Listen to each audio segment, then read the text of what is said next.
aqui nos encontramos, alguns chegaram agora, outros vieram da escola bíblica, das várias classes que se reúnem agora há pouco, outros vieram de casa, cada um com a sua experiência, sua jornada. Nos alegramos muito por nos encontrarmos nesta manhã aqui para dar graças ao nosso Deus. Tivemos um culto, o primeiro culto, com uma presença muito expressiva de irmãos, e o meu desejo, na verdade, é que os dois cultos se equilibrem. Eu tenho sempre falado, venha ao primeiro culto, para a gente equilibrar e todo mundo poder se acomodar aqui também no segundo culto. Penso que esse movimento começa a se fazer, quem sabe nós consigamos isso de modo ainda melhor. Quero lembrar então que à noite teremos o nosso culto de gratidão a Deus pelos formandos, né?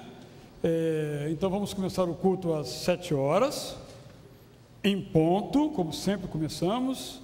Vamos ter uma primeira parte de louvor, de intercessão, de ofertório, e depois nós vamos começar o culto de formatura. São vários irmãos, 26 se inscreveram, que vão participar daquele culto, desde jardim até doutorado. Está todo mundo junto ali, e o pregador tem que se virar para poder falar com todos eles. Esperamos que, e com os irmãos aqui presentes, que isso possa então acontecer. Vamos ver nosso noticiário aí, para que nós possamos participar ativamente daquilo que nos vem ao coração participar.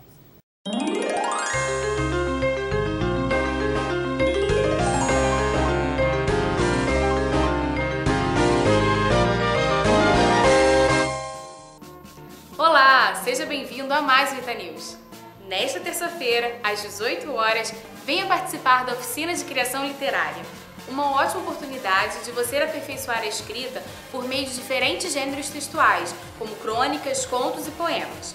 Nesse próximo encontro, a palestrante será a professora da UERJ, Léa Madureira, que já nos traz um desafio: elaborar textos a partir da pergunta: que palavras que, se fossem roubadas, modificariam a sua vida?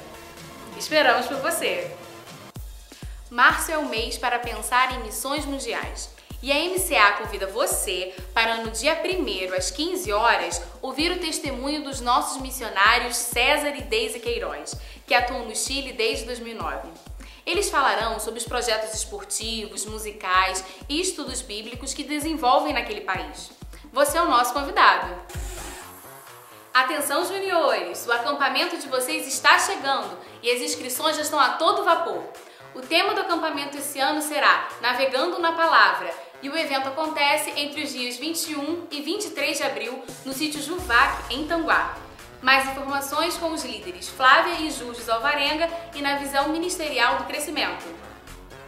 O Ita News começou uma nova série de reportagens sobre o tema voluntários. E você agora confere mais um capítulo.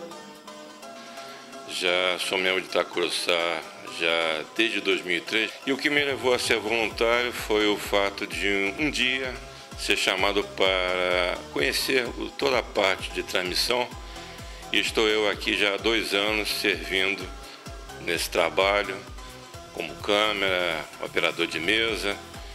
E o que me levou a fazer isso é simplesmente pelo fato de me dispor ao trabalho do Senhor.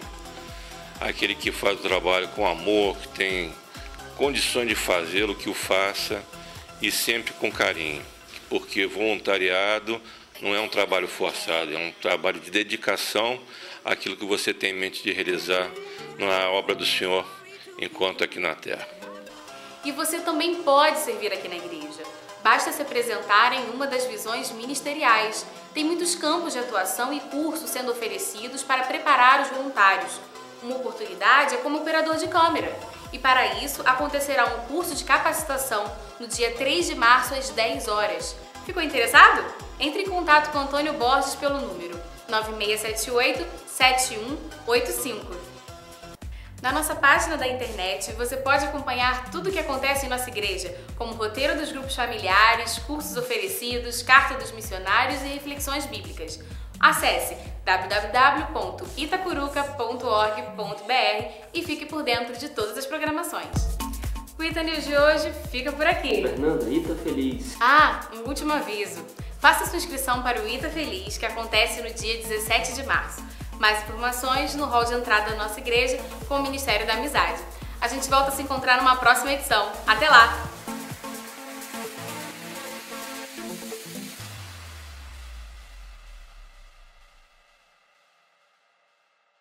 Com relação a essa data de uma palestra sobre literatura, esse encontro literário, o horário que saiu ali é 18 horas, mas está errado, o horário é 17 horas. Nós já estamos preparando o nosso programa da Páscoa, celebrando a Páscoa. E vai ter um celebrando a Páscoa mirim, digamos assim, né? Então, os pais devem estar atentos, procurando o Ministério Infantil, o Ministério do Crescimento, de como participar dos ensaios. Tem ensaio hoje, ensaio dia 4, dia 11, dia 18, dia 25, e tem o ensaio geral dia 31 de março também, às 10 horas, e todos devem participar. Então você traga o seu filho, essa folha aqui é uma autorização. Cada criança para participar tem que ter uma autorização escrita e assinada pelos seus pais. É um cuidado que nós sempre tomamos para evitar qualquer tipo de dificuldade, qualquer transtorno mais à frente. Com relação às inscrições para o nosso churrasco, dia 17, quero aproveitar para dizer o seguinte: esse churrasco tem a ver com o aniversário da igreja. Já completamos, semana passada, né? Completamos 77 anos. Não, 6, né? Obrigado, Jorge. 76 anos. E vamos celebrar com uma semana inteira. Domingo, segunda, terça, quarta, quinta, sexta e sábado. De segunda a quinta, vamos ter aqui um cientista, um físico, vamos ter um jurista, um empresário, um artista e um esportista. Cada um falando, durante os cultos daquelas noites, sobre o que é ser cristão no mundo em que vivem. Nenhum pastor vai falar. Só quem não é pastor. É proibido o pastor falar naquela semana. Quem vai dirigir o culto vão ser membros da igreja. Gente do mundo profissional. No dia que for um cientista, vai ser um cientista da igreja. Queremos mostrar que as coisas acontecem onde nós estamos. O pastor vive numa bolha. O mundo é outro. Vamos procurar destacar isso. Entre os esportistas, eu vou falar só de um nome que virá, vem um técnico de futebol, do Bom Sucesso, o Wilson Gotardo, capitão de um time aí de alguns anos, não vou dizer de qual time, vou achar que eu convidei por causa disso, já sabe qual é o time. Então vai ser uma experiência muito boa. E na sexta, na sequência, vem o teólogo Jonas Madureira, vai falar sobre apologética, como apresentar o cristianismo. E no sábado vamos ter então o churrasco, às 4 vamos ter a palestra, depois a segunda, de um homem chamado William Lane Craig.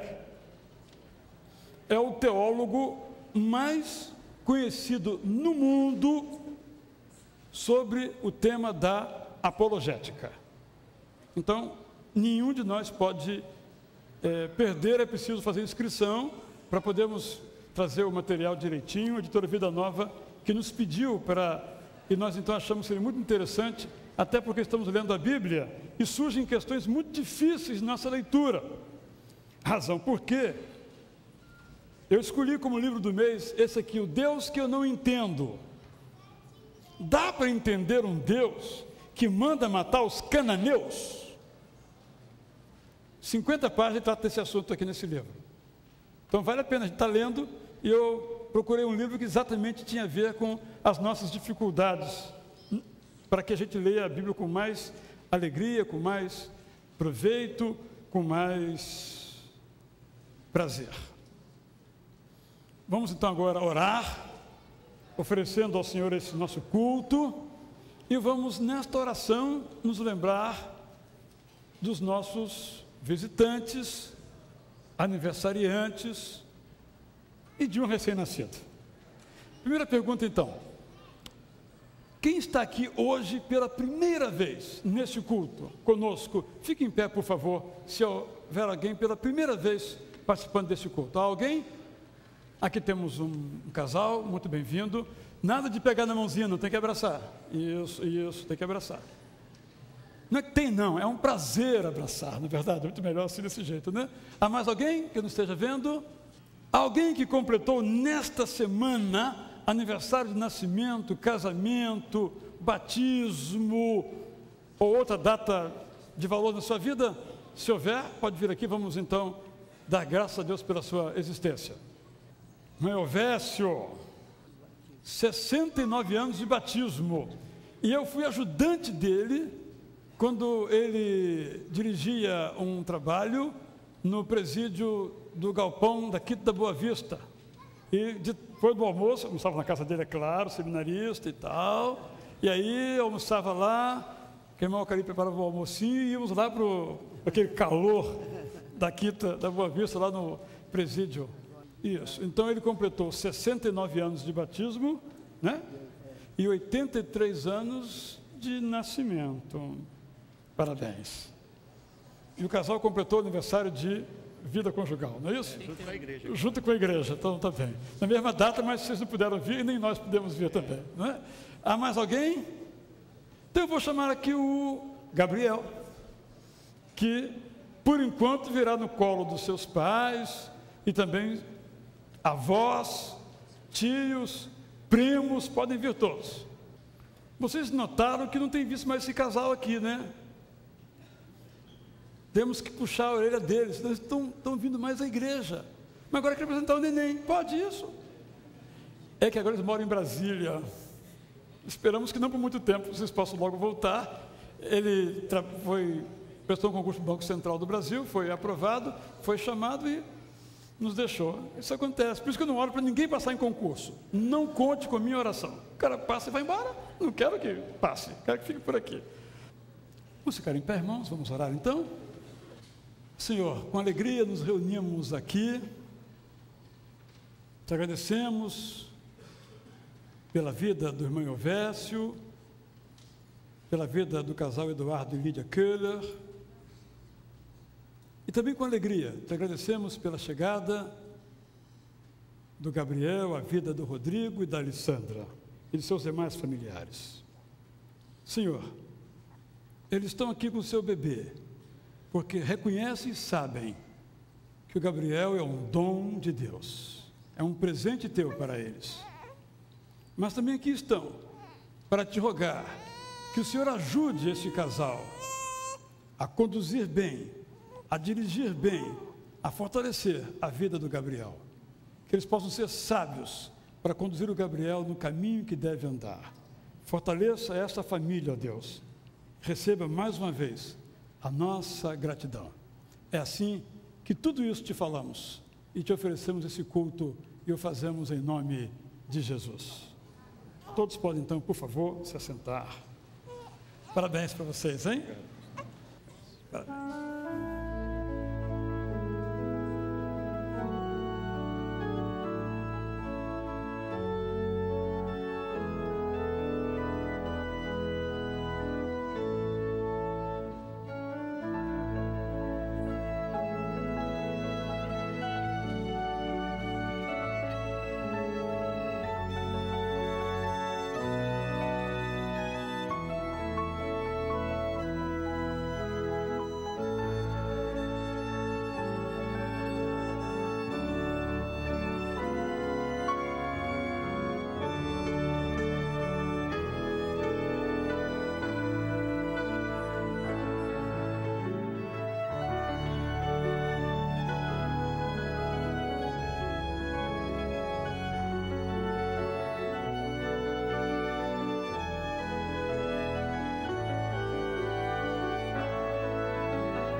Então podemos cantar a maravilhosa graça de Jesus. Ficaremos em pé para isto. Eu estou escrevendo, já estou quase no final, uma série nos meus Bom Dia sobre meus hinos, minhas canções favoritas, prediletas. E uma delas é esta, e eu acho que... Vamos fazer uma pesquisa agora aqui? Você tem várias canções prediletas, 20, 30, não sei quantas. Minha pergunta é: quantos aqui têm esta canção como uma de suas prediletas? Quase todos que ouviram a pergunta. Quem não respondeu porque não ouviu a pergunta, não é isso? Vamos então cantar essa extraordinária canção sobre a maravilhosa graça de Jesus.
Continuar cantando essa graça que, como diz o texto, nos inunda, se demonstra em brilho.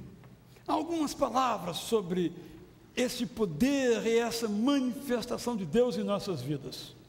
Uma é glória, outra é graça.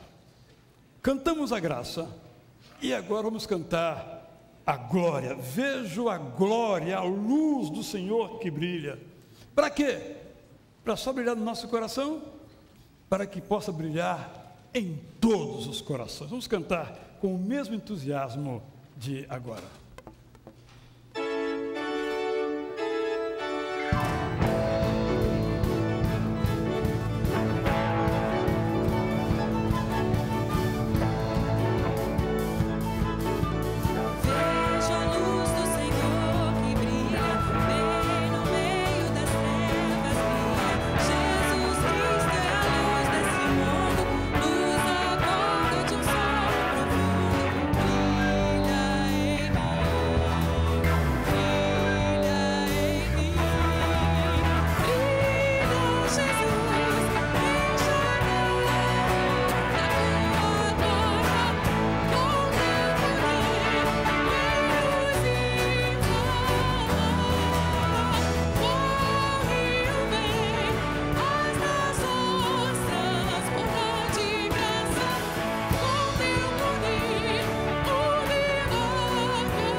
Para a oração que faremos agora, eu convido nosso irmão Paulo Roberto Nunes, para que ao meu lado, então, possa afirmar a alegria dele, a nossa alegria, por esse Jesus que nos demonstra a sua graça e a sua glória. Oremos, então. Pai de amor, nós estamos na Tua presença nesta manhã e queremos dizer que somos dependentes de Ti, e que Tua glória seja manifesta em nossas vidas a cada dia de nossa existência. Amém. Queremos Te agradecer por podermos estar nesta manhã, junto com os nossos irmãos participando deste culto a Ti. Aceita este culto que prestamos a Ti e toda a glória seja dada ao Teu nome. Amém, Senhor. Em nome de Jesus. Amém. Todos podem se assentar, menos o coro que vai entoar agora essa canção.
Enquanto o coral estava cantando, eu estava pensando ali sobre a dinâmica da igreja.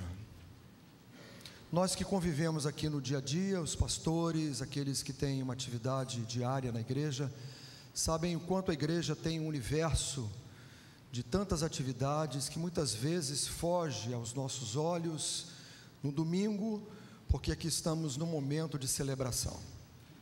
Mas a igreja não é somente o domingo.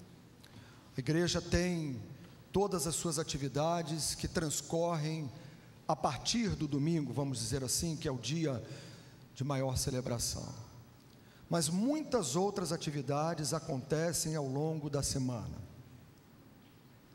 E eu tenho certeza que quando você abre o boletim e olha e verifica no boletim tantas atividades que a igreja realiza, você fica pensando, puxa, mas como é possível a igreja realizar tudo isso? Primeiramente porque há uma cooperação, uma participação, como já ouvimos aqui ainda há pouco, sobre o voluntariado. Quando as pessoas se colocam à disposição para servirem a causa de Deus de uma forma espontânea e não são remuneradas por isso. Há aqueles que são remunerados e trabalham no reino de Deus, pastores, e aqueles que têm alguma atividade remunerada. Mas não é sobre isso que eu quero falar neste momento, mas sim sobre o nosso compromisso com o reino de Deus. Eu penso que quando nós olhamos esta dinâmica da igreja e contemplamos tantas atividades que são realizadas, como dizia ainda há pouco, devemos nos lembrar que para que isso aconteça, primeiro é necessário que haja compromisso, mas é necessário também que haja recursos. Porque se não houver recursos, por mais que nós tenhamos compromisso, não será possível realizar uma obra tão grandiosa como a igreja vem realizando e pode realizar muito mais ainda. Talvez o nosso desafio para este ano de 2012, nós temos focado em algumas áreas, mas eu penso que é realmente nós temos um compromisso de fidelidade para com Deus. E aí há algo pessoal que você deve então fazer um balanço da sua vida e ver aquilo que é necessário fazer para que este compromisso possa ser realmente um compromisso firmado no seu coração. Não nos cabe a cada um de nós avaliar a vida de ninguém, mas nos cabe então olhar para dentro de nós mesmos e vermos onde nós falhamos no nosso compromisso de fidelidade para com Deus. E aí envolve os nossos talentos, os nossos dons, os nossos recursos, aquilo que Deus tem nos dado. E se você tem conseguido fazer isso, glória a Deus por isso. Se você não tem conseguido fazer, mas tem o desejo de fazê-lo, peça a Deus que lhe dê então esta oportunidade para que neste ano, não somente através dos seus dons, não somente através dos talentos que Deus tem lhe dado, mas também através dos recursos financeiros que chegam às suas mãos, você possa ser mais participante do reino de Deus, mais participante da obra que Deus tem nos dado a oportunidade de realizar aqui em nossa igreja. E neste momento então, quando nós temos a oportunidade de trazer os nossos dízimos e ofertas, enquanto vamos ouvir uma música especial, instrumental, você é convidado, se veio preparado para isso, a depositar numa dessas salvas aqui o seu dízimo e sua oferta como seu compromisso de fidelidade para com o Senhor.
O casal solto pode então levar as salvas. Vamos, nesse instante agora, nos preparar para nosso tempo de intercessão, de oração uns pelos outros. Vamos começar esse instante então, dizendo que Jesus é o nosso Deus sempre eterno, sempre eterno, sempre eterno. Ouve a nossa oração.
Deus é aquele que nos escuta em todas as nossas orações.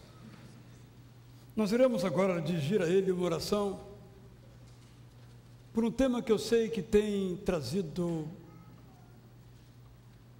eu direi, ansiedade a nós. Eu me refiro ao pastor iraniano Youssef Nakardani, que está preso e foi confirmada pelos tribunais superiores daquele país a sua sentença por enforcamento. Crime: ser cristão. É considerado um crime de apostasia, punível, como é o caso, com a pena de morte.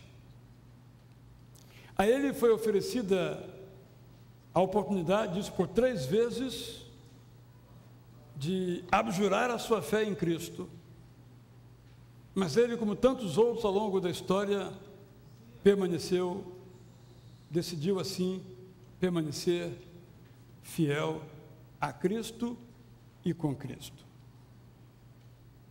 Nesse momento, pode ser que ele já esteja morto, porque isso saberemos depois, mas pode ser que não esteja. Vamos orar por ele, para que Deus, se ainda for tempo, esse é o nosso desejo, eu sei que é o da sua família também, possa libertá-lo, tirar aquele pastor, jovem, 34 anos de idade, da prisão, deixá-lo livre. Deus fará isso? Não sabemos. Devemos orar por isso? Devemos. É o que nós então faremos nesse instante, faremos neste momento. Vamos cantar essa música que aqui está.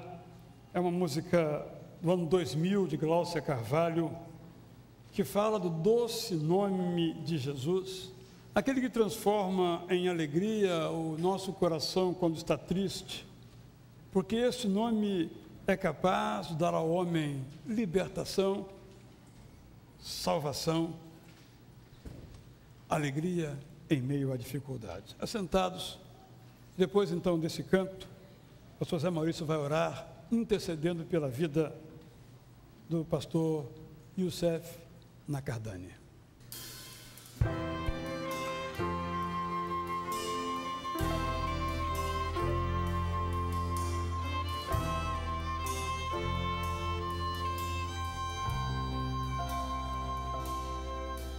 Só de ouvir tua voz, de sentir teu amor, só de pronunciar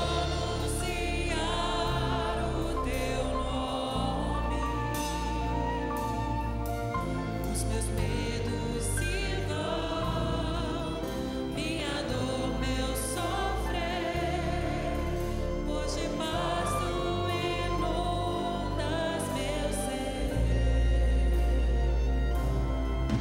Só de ouvir tua voz, de sentir teu amor, só de pronunciar o teu nome,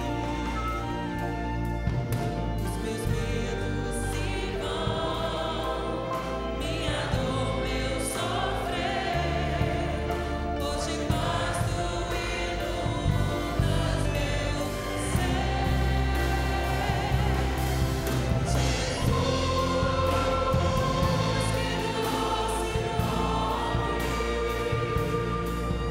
Que transforma em alegria o meu triste coração.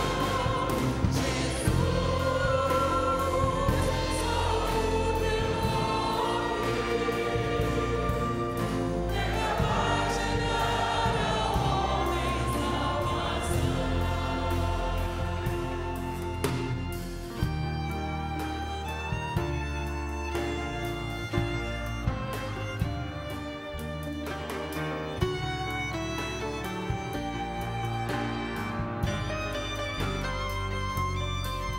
Só de ouvir tua voz, de sentir teu amor, só de pronunciar o teu nome, os meus medos se vão, minha dor, meu sofrer, pois de paz tu inundas meu ser.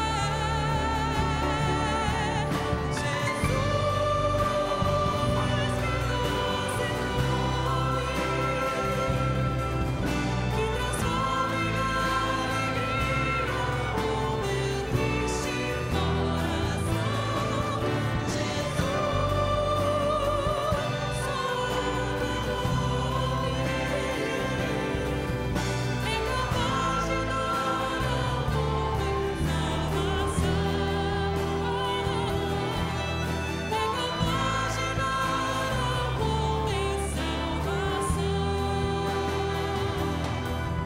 É capaz de dar ao homem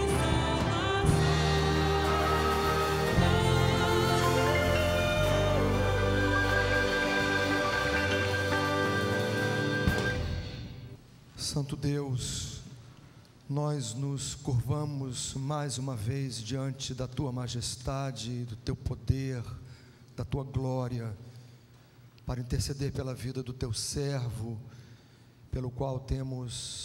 por quem temos orado a Deus constantemente, temos levantado um clamor mundial em favor da sua vida. Senhor, Tu sabes de todas as coisas. Por isso nós queremos, em nome de Jesus, suplicar ao Senhor que o Senhor intervenha com o Teu poder e que seja, ó Deus, feita a Tua vontade na vida do Teu servo. Mas o nosso clamor, a nossa oração, ó Deus, é que Tu preserves a vida do Teu Filho para a glória do Teu nome, Senhor.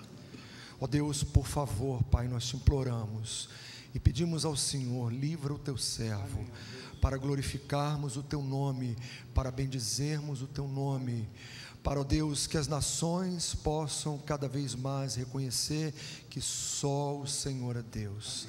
Para isso, ó Pai, Te pedimos, demove no coração das autoridades religiosas iranianas este desejo de tirar a vida do Teu servo, ó Pai. E, ó Deus, guarda-o e protege-o de todo mal. Amém. Ele, sua esposa e seus filhos. E enquanto, ó Deus, não tivermos uma definição desta situação, nós continuaremos Te suplicando, livra o teu servo da morte, é a nossa petição. Amém, ó Deus. Todavia, ó Deus, seja feita a tua vontade. Amém. Mas nós queremos, ó Deus, te pedir, se assim for a tua vontade, livra o teu servo Amém. da morte, em nome de Jesus. Amém, Senhor. E amém, Senhor. Nossa segunda oração, enquanto cantamos que Deus é aquele que tem a solução dos problemas quando eles parecem não ter nenhuma solução. É agora por nós, por nossos familiares,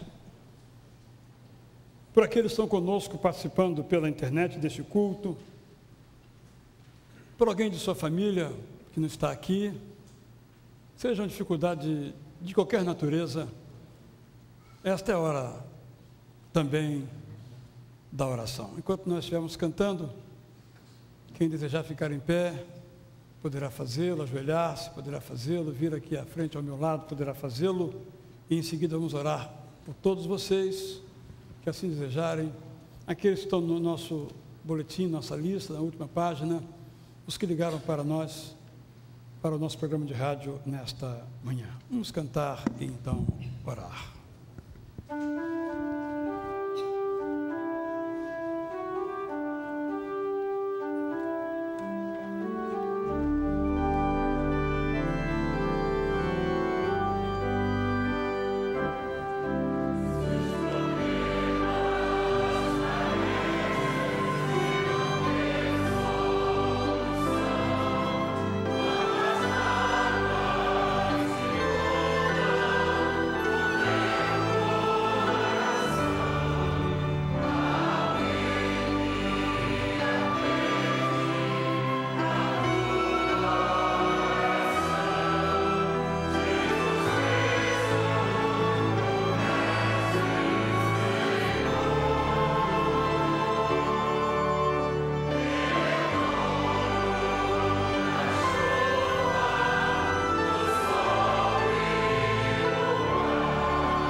Os nossos problemas, Senhor, são importantes para Ti.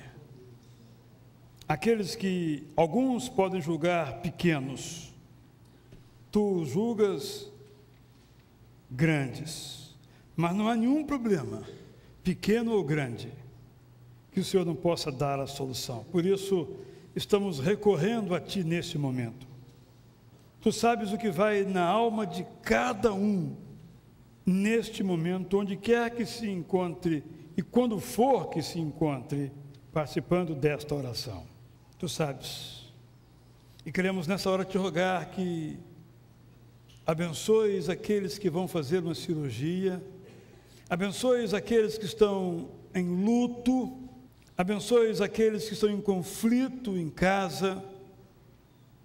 Queremos te rogar, Senhor, a tua restauração. Restauração do amor, restauração da saúde, restauração das dificuldades, restauração do medo, restauração da ansiedade.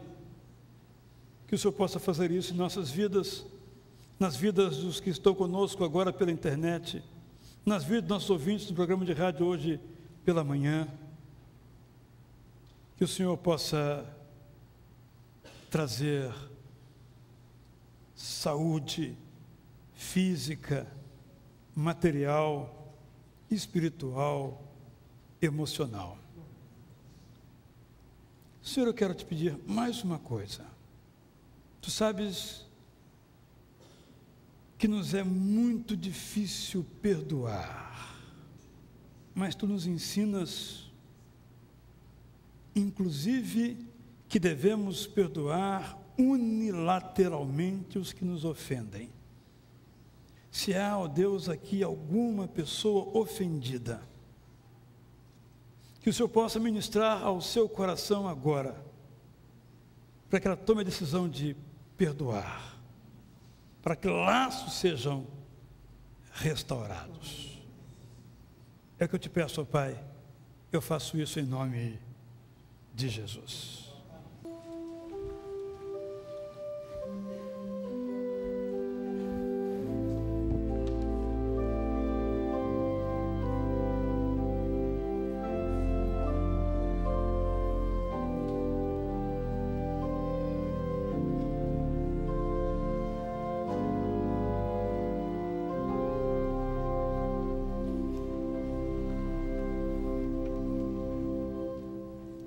Certamente muitos aqui viram nessa semana a imagem de uma pessoa que torcia pelo resultado de uma escola carnavalesca e ela estava imbuída de muita fé que Deus haveria de dar a vitória à sua agremiação.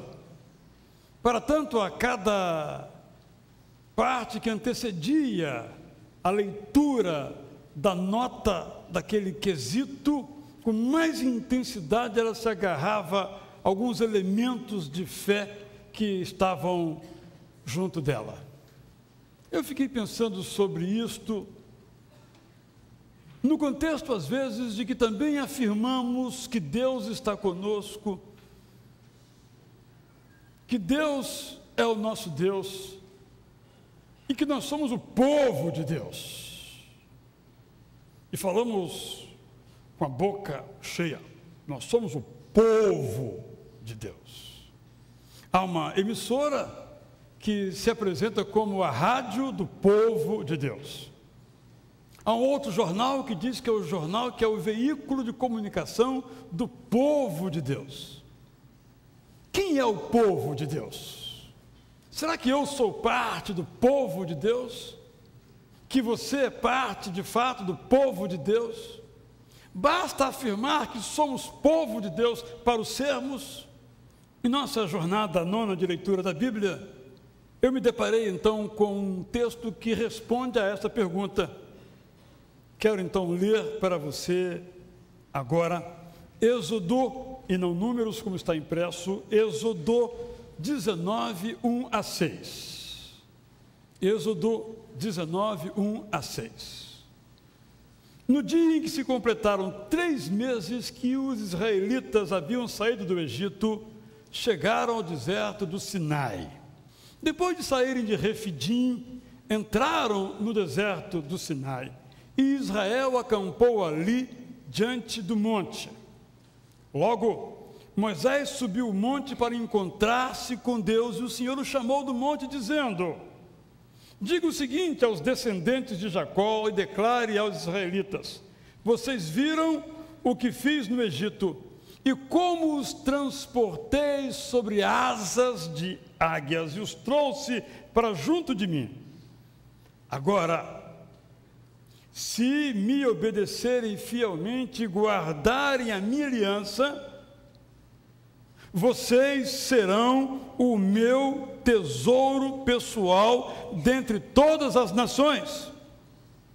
Embora toda a terra seja minha, vocês serão para mim um reino de sacerdotes e uma nação santa.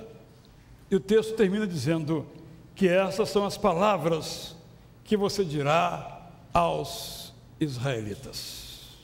Quando você escutou essas palavras, certamente se lembrou de outras que estão em 1 Pedro 2, 9 a 10, que certamente você sabe de cor, ou na íntegra ou parcialmente.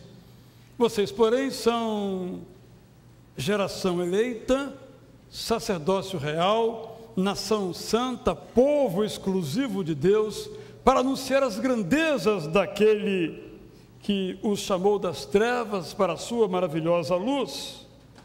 Antes vocês nem sequer eram um povo, mas agora são povo de Deus. Não haviam recebido misericórdia, mas agora a receberam. Quem é o povo de Deus? Quero oferecer essa resposta em duas partes. Recapitulando algumas das nossas visões para reformulá-las, reforçá-las sobre Deus. E depois sobre esse povo de Deus. Primeiramente, o povo de Deus sabe quem é Deus. Sabe que Deus é aquele que tem poder ilimitado, poder sem limites. Essa afirmativa é importante para entendermos as razões pelas quais o faraó resolveu enfrentar o eu sou o que sou. Porque no fundo o faraó achava que podia enfrentar a Deus e vencer. Por isso ele se colocou naquela quebra de braços. E por isso, posso dizer, contra a vontade de Deus, Deus mandou aquelas 10 pragas. Não para convencer o faraó de que ele era melhor e mais forte do que faraó, mas para o faraó deixasse o povo ir, que era o objetivo de Deus. As pragas são acidentes de percurso, não faziam parte do projeto de Deus. Foi uma resposta à insanidade faraônica. Faraó não entendeu que Deus tem um poder ilimitado. Nós podemos ter fé num Deus cujo poder não tem limites, cuja tradução no plano cotidiano é: não há problema que Deus não possa resolver, não há batalha que Deus não possa vencer. Deus nunca perdeu uma batalha, por isso ele diz que nós somos mais do que vencedores em Cristo Jesus, Romanos 8:37. O povo de Deus, portanto, é aquele que sabe que Deus tem poder ilimitado.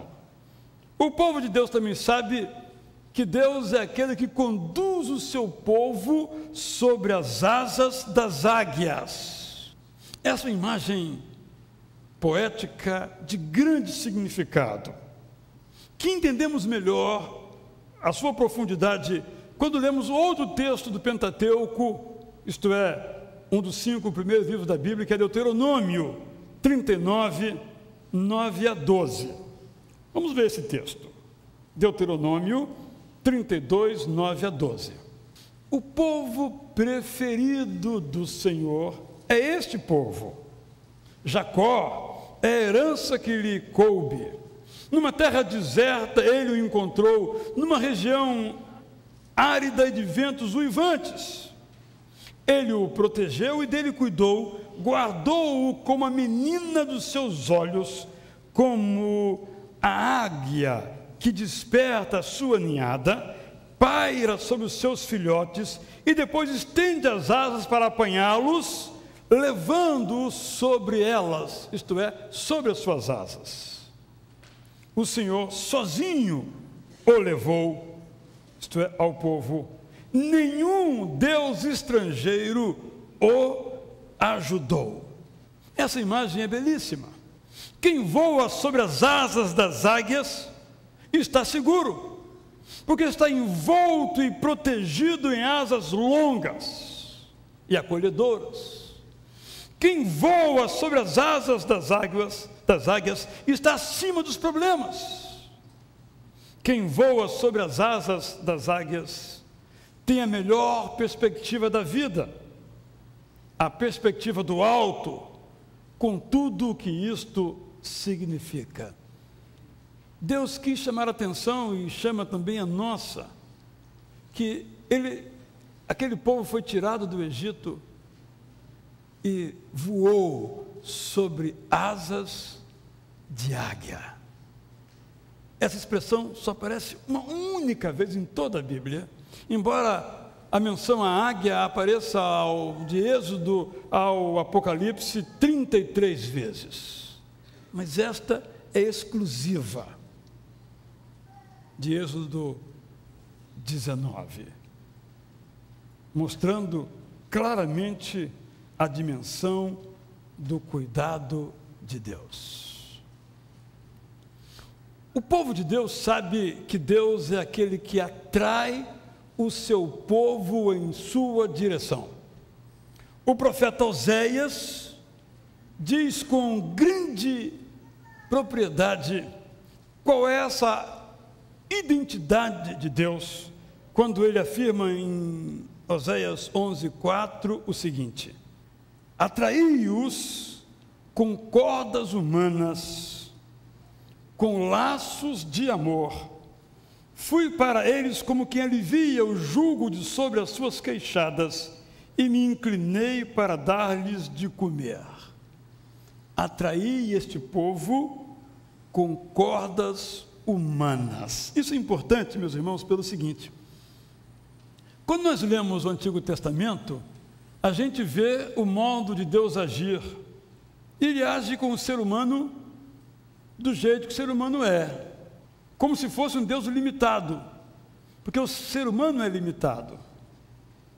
Esse é um dos sentidos da expressão atrair com cordas humanas, visíveis, perceptíveis, que dá para que se note cada uma destas cordas, com laços, não com nós, mas com laços de amor. Deus é aquele que atrai o seu povo em sua direção.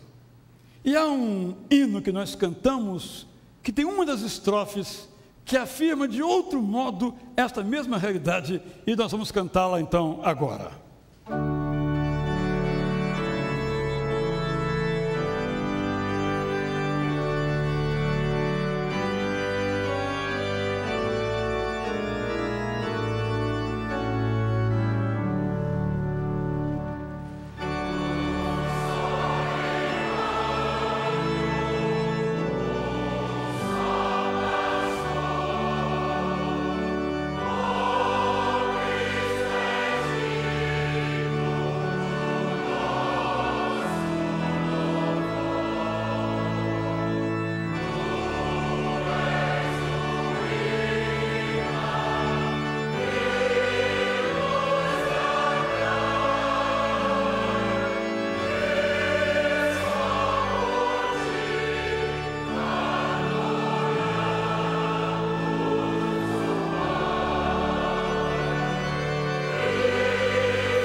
Esta música do poeta português José Ilídio Freire me faz lembrar, eu vou dizer que é da minha infância, mas não é não, é da adolescência, juventude até os dias de hoje, cá entre nós que ninguém nos escute, de como o ímã nos atrai.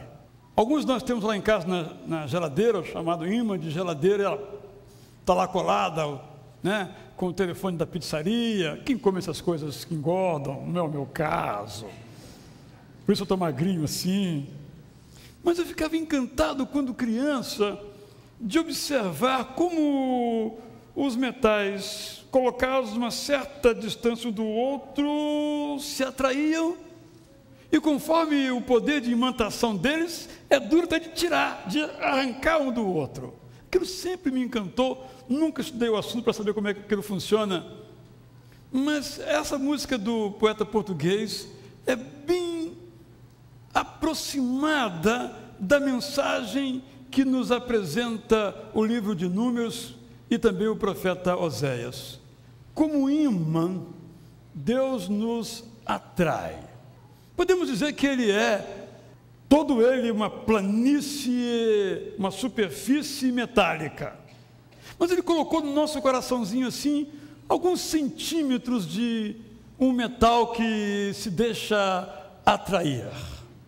Por que algumas coisas nos acontecem sem que nós esperemos e tais coisas nos levam para Deus?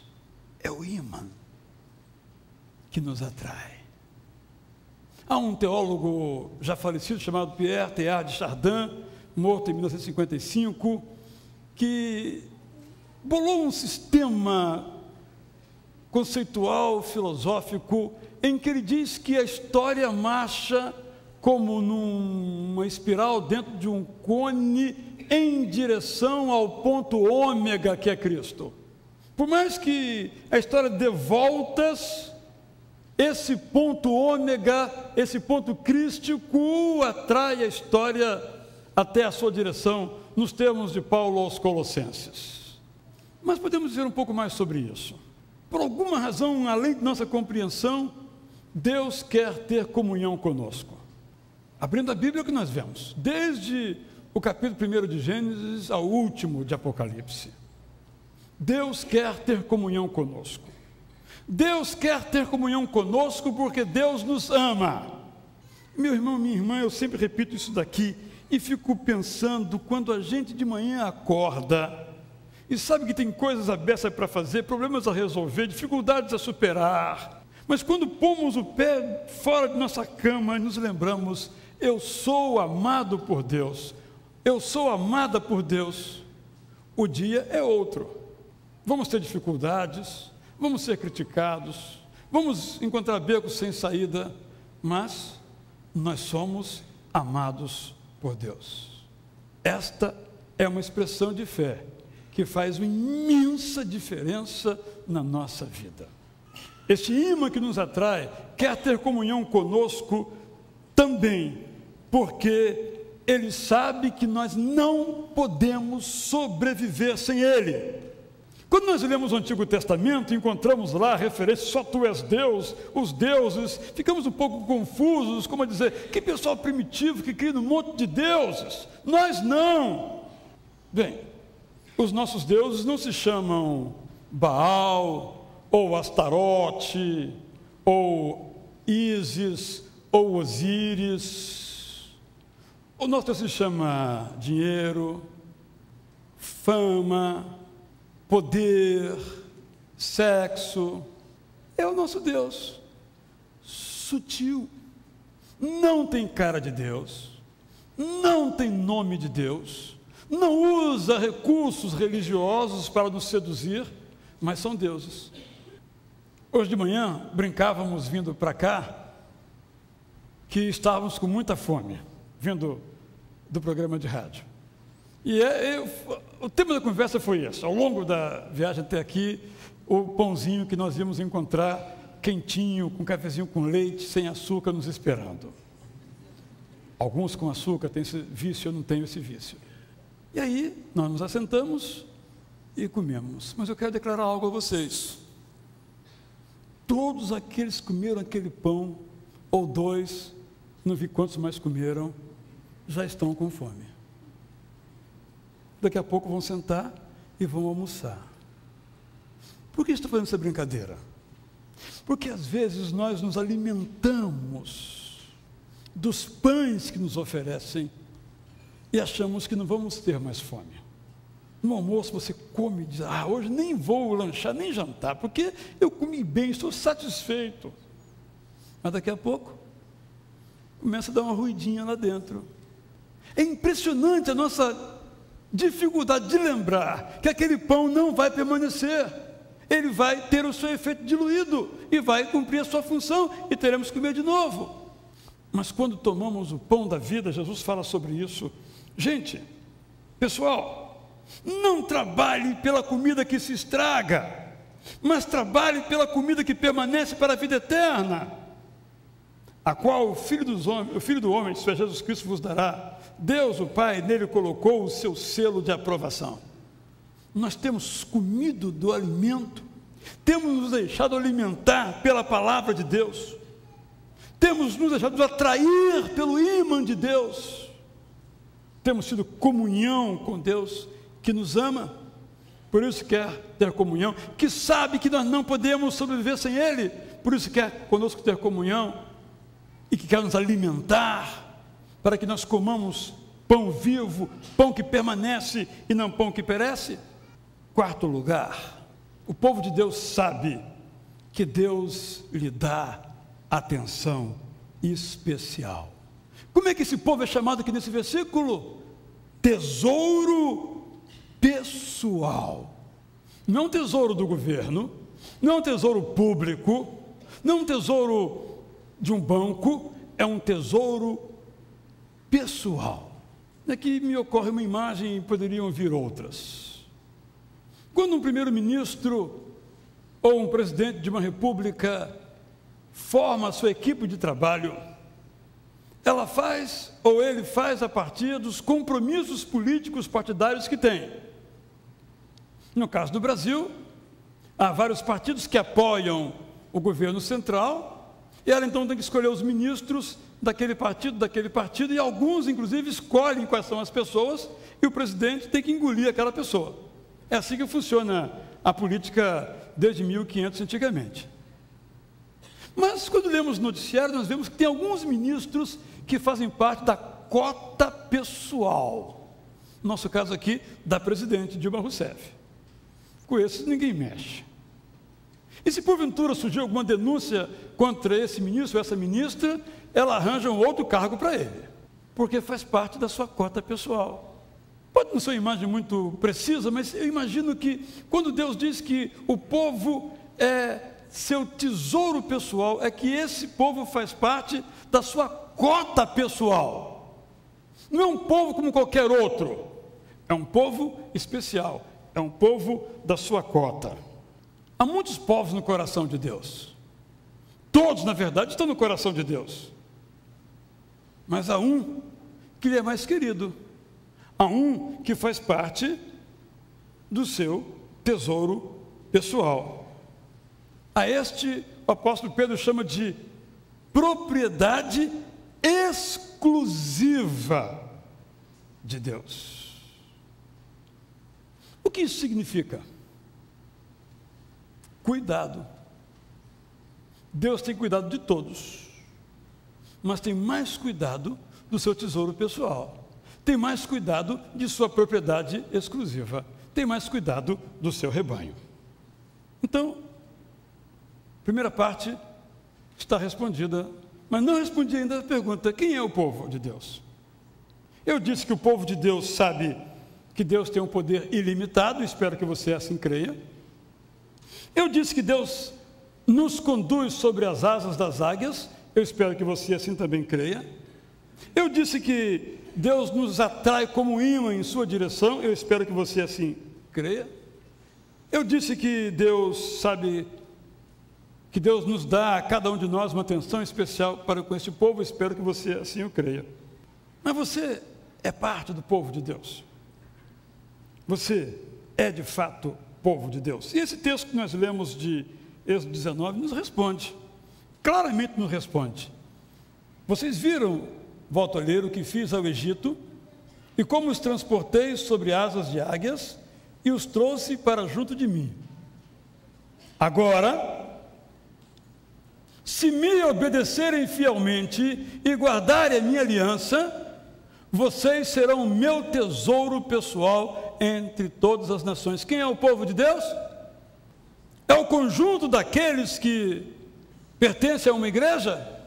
Não. O povo de Deus é o somatório daqueles que obedecem fielmente e guardam fielmente a aliança que foi celebrada com Deus. O pertencimento ao povo de Deus, portanto, é condicional. Não é hereditário, não é por parentesco, não é dinástico, não é monárquico, é condicional. A quê? Condicional à disposição de fielmente cumprir a aliança com Deus.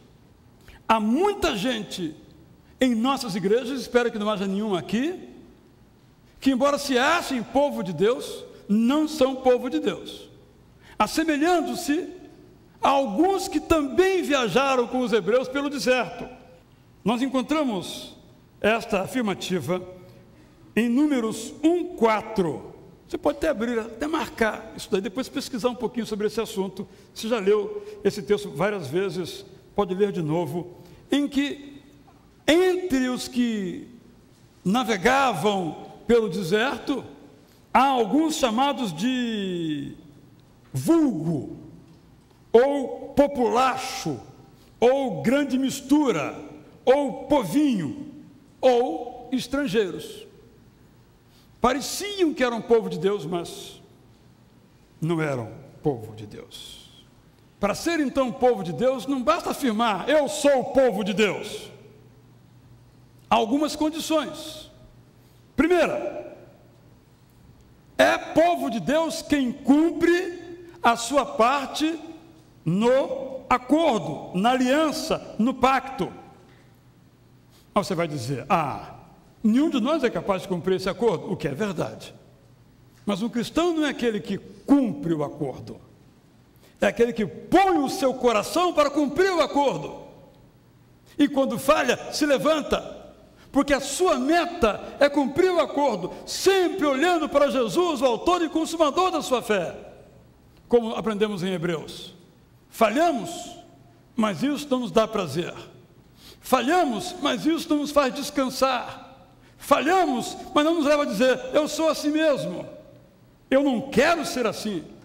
O meu caminho é outro. Devemos tomar cuidado para não cair no legalismo, mas também cuidado para não cair no libertinismo. São duas tensões nas quais nós trafegamos. Povo de Deus é aquele, portanto, que põe todo o seu coração, como no versículo de hoje para decorar, toda a sua alma, todo o seu coração, todo o seu entendimento, toda a sua força em obedecer a Deus, em cumprir a sua parte neste acordo. Segundo lugar, o povo de Deus é aquele que é sacerdote de Deus. Diz o texto que vocês me serão um reino de sacerdotes. No Antigo Testamento, até hoje em algumas confissões, o sacerdote é aquele que fala ao povo em nome de Deus, mas sobretudo faz os sacrifícios a Deus em favor do povo. No entanto, o texto não diz que aquele povo teria sacerdotes. Aquele povo seria um povo sacerdotal, uma nação de sacerdotes, em que 100% seriam sacerdotes. Se você é povo de Deus, você é sacerdote. Em que sentido? Primeiro, você é sacerdote de si mesmo. Você mesmo leva os seus problemas a Deus. Se tiver alguém para carregar com você as cargas, como temos na igreja, nos nossos grupos familiares, em outros movimentos da igreja, ótimo. Mas se não tiver, levo eu mesmo. Eu sou meu próprio sacerdote, não há intermediário. Mas há um segundo sentido. Resgatando a ideia antiga, o sacerdote é aquele que intermediava, falando, sacrificando ao povo, pelo povo, diante de Deus. Um reino de sacerdotes é aquele, então, que leva a palavra de Deus aos outros. Você lembra de Abraão? Quando ele recebeu a chamada, qual era o conteúdo dela? Sê tu uma bênção. Para quem? Para você mesmo, Abraão. Para sua família, Abraão. E para todas as nações da terra. Se você não retém a graça, que nós tão belamente cantamos, não é sacerdote. Logo também não é povo de Deus. Sacerdote é aquele que abençoa a outros. Terceiro, o povo de Deus é aquele que se põe no caminho da santidade. Quando nós lemos esse mesmo capítulo 19 de Êxodo, logo no verso 10, nós observamos algumas instruções de Deus ao povo. Vejamos. Êxodo 19, 10 a 15. Moisés, vá ao povo e consagre-o hoje pela manhã. Desculpe, vou ler de novo que eu li errado. Vá ao povo e consagre-o hoje e amanhã. Perdão. Eles deverão lavar as suas vestes e estar prontos no terceiro dia. 3 dias. Porque nesse dia o Senhor descerá sobre o monte Sinai, à vista de todo o povo. Deus podia descer de imediato? Podia. Mas ele exigiu santidade para descer. Aí ele acrescentou uma série de regras. Olha, estabeleça limites em torno do monte e diga ao povo: tenham cuidado de não subir ao monte e de não tocar na sua base. Quem tocar no monte certamente será morto, apedrejado ou a flechadas. Ninguém deverá tocá-lo com a mão, seja homem, seja animal. Se tocar, não viverá. Somente quando a corneta soar, um toque longo, eles poderão subir ao monte.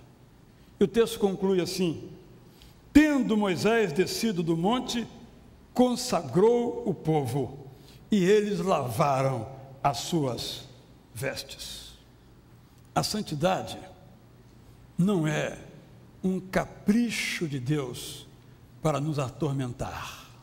Eu acho que, se você sair aqui com essa frase hoje, eu me darei por satisfeito. A Bíblia diz que devemos ser santos. Mas eu sou pecador. As tentações são muitas. A minha natureza, nós temos um monte de palavras para suavizar esse mandamento, essa exigência. Poxa, Deus podia pegar mais leve, né? O padrão dele é muito elevado. Menos, Senhor. Como se os mandamentos de santidade de Deus fossem para nos tirar a felicidade, nos perturbar, nos atormentar. Não, repito, pois, a santidade não é um capricho de Deus para nos atormentar. Antes, é uma exigência de Deus para que nós vivamos de modo que vale a pena. Porque uma vida santa é uma vida que vale a pena. Nunca alguém se arrependerá se for santo. Mas é bom que se arrependa se tiver pecado. Porque não há nenhuma chance de se arrepender de ter sido santo. Eu ouvi uma vez uma enorme bobagem de uma atriz brasileira. Eu nunca me arrependi de nada que eu fiz. Bom, finalmente encontramos uma pessoa perfeita na sua estupidez. Porque a única coisa da qual não nos arrependemos é de ser santos, de buscar a santidade, de nos colocar no caminho da santidade. A santidade é um modo que Deus escolheu para que tenhamos uma vida que possa se relacionar com Ele, Deus, de igual para igual. Isso é um problema, eu sei. A Bíblia diz o seguinte: eu sou santo, também sejam santos. Diz também a Bíblia que Deus não aceita ofertas feitas no pecado. Diz também a Bíblia que os nossos pecados fazem uma separação entre nós e Ele. É claro que Deus é soberano, supremo, onisciente, onipotente, com todas as qualidades que Ele tem. Mas Ele escolheu se relacionar conosco. Mas há uma condição. A condição é que nós sejamos santos, como Ele é santo.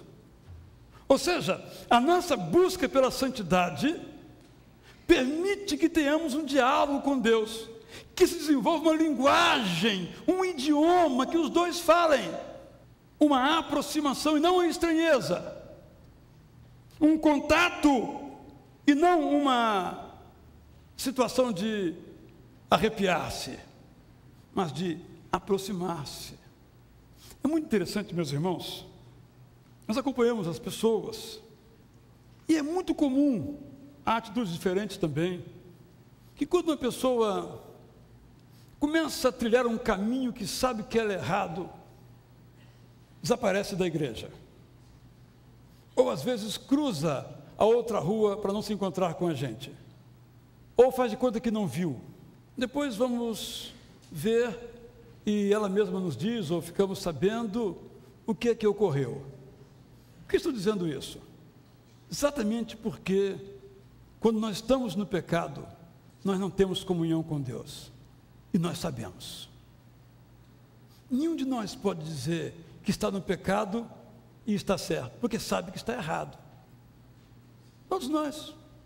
Porque o próprio Espírito Santo nos buzina lá no ouvidinho o nosso pecado, nossa justiça e o juízo que nós merecemos. Nós somos chamados a uma vida de santidade. Queremos ser santos? Então, nós somos povo de Deus. Se somos povo de Deus, nós temos a plena convicção e vamos empenhar toda a nossa força e esforço para cumprir a aliança com o nosso Deus. Se nós somos povo de Deus, nós somos sacerdotes de Deus. Se nós somos povo de Deus, a nossa escolha é uma vida santa. Eu espero que você, que é povo de Deus, deseje continuar sendo povo de Deus. E se você não é ainda povo de Deus, saiba que Jesus Cristo morreu exatamente para fazer você parte do povo de Deus. Essa é a vida que vale a pena. Eu espero que ninguém aqui seja como o vulgo, ou o estrangeiro, ou o povão, ou o populacho, que andava junto com o povo de Deus, mas era o que era? Estrangeiro. Não era o povo da aliança com Deus. Vamos expressar essa verdade com a música coral que vamos escutar agora. Música que diz que para cada um de nós, Deus tem um plano. E no contexto dessa mensagem podemos dizer que o plano de Deus é que nós sejamos santos.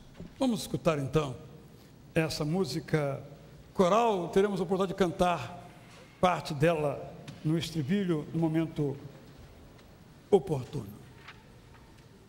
Projeto de Deus, ou plano de Deus, é que você seja povo de Deus.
A música final que entoaremos agora em pé nos chama a orar assim: que Deus seja a nossa vida, que Deus seja a nossa fonte. Cantaremos então agora.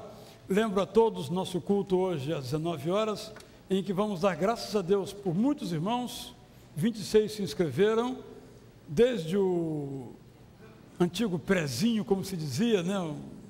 Nem sei como é que fala mais os nomes hoje, Jardim da Infância, depois o ensino fundamental, ensino médio, cursos técnicos, graduação, mestrado, doutorado, todo mundo aqui hoje dando graças a Deus, várias pessoas. Se você se inscreveu, venha participar. Se não veio se inscrever, pode vir um pouco antes, talvez não vá usar a roupa preparada para você, mas pode vir também participar desse momento de gratidão a Deus. Vamos ficar em pé, vamos cantar então. Senhor, você é a minha vida, você é a minha fonte, você é a minha luz.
Então, que o amor de Deus, o Pai, e a graça de Jesus Cristo, Filho, e a comunhão do Espírito Santo com todos estejam hoje e sempre. Amém.